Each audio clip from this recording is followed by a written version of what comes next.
তো বন্ধুরা, আজকে প্রতিরক্ষা দুনিয়ায় এমন কিছু ঘটনা ঘটেছে যা দক্ষিণ এশিয়ার সামরিক শক্তির চিত্রটাই বদলে দিতে পারে।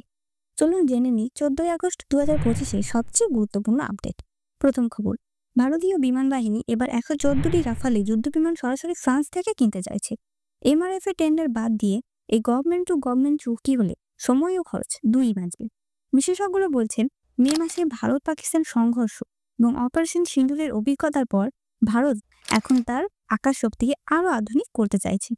দ্বিতীয় খবর, স্বাধীনতা দিবসের প্রাক্কালে রাষ্ট্রপতি দ্রৌপদী মুর্মু বলেছেন, অপারেশন সিন্দুর দেখিয়ে দিয়েছে ভারতের আত্মনির্ভরতা আর আধুনিক যুদ্ধ প্রস্তুতির প্রকৃত শক্তি। তিনি বলেন, এই অভিযানে ড্রোন যুদ্ধ, লেয়ার্ড এয়ার ডিফেন্স এবং ইলেকট্রনিক এয়ারফেয়ার এমনভাবে ব্যবহৃত হয়েছে যা বিশ্বের সামরিক মানচিত্রে ভারতের অবস্থান আরও শক্ত করেছে। তৃতীয় খবর, ভারতীয় নৌবাহিনী পেতে যাচ্ছে দুইটি আধুনিক স্টিল ব্রিগেড, উদয়গিরি ও হিমগিরি। প্রজেক্ট 17A এর এই জাহাজ দুটি 26 আগস্ট কমিশন হবে। এদের অত্যাধুনিক সেন্সর, মিসাইল সিস্টেম এবং স্টিল প্রযুক্তি ভারতীয় সমুদ্র প্রতিরক্ষায় নতুন অধ্যায় যুক্ত করবে।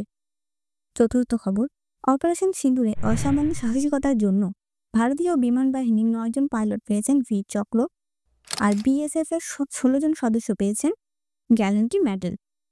এটা শুধু পুরস্কার নয়, বরং দেশের নিরাপত্তার জন্য তাদের ত্যাগ ও সাহসিকতার স্বীকৃতি।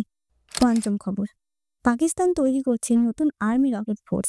মে 2025 সংঘর্ষের পর তারা এই বাহিনী গঠন করছে যাতে তাদের নিজস্ব রকেট ও ক্ষেপণাস্ত্রের সক্ষমতা তত্ত্বাবধান ও উন্নত করা যায়। ভারতীয় বিশেষজ্ঞদের মতে এটা পাকিস্তানের প্রতিরক্ষা কৌশলের বড় পরিবর্তনের ইঙ্গিত দেয়।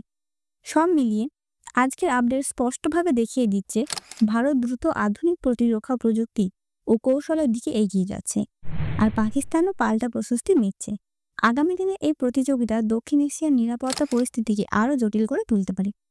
আপনার কি মনে হয়, ভারতের নতুন রাফালে, স্কোয়াড্রন ও নৌবাহিনীর আধুনিক স্টিল ফ্রিগেট কি আমাদের প্রতিরক্ষা ক্ষমতাকে এক ধাপ এগিয়ে নেবে?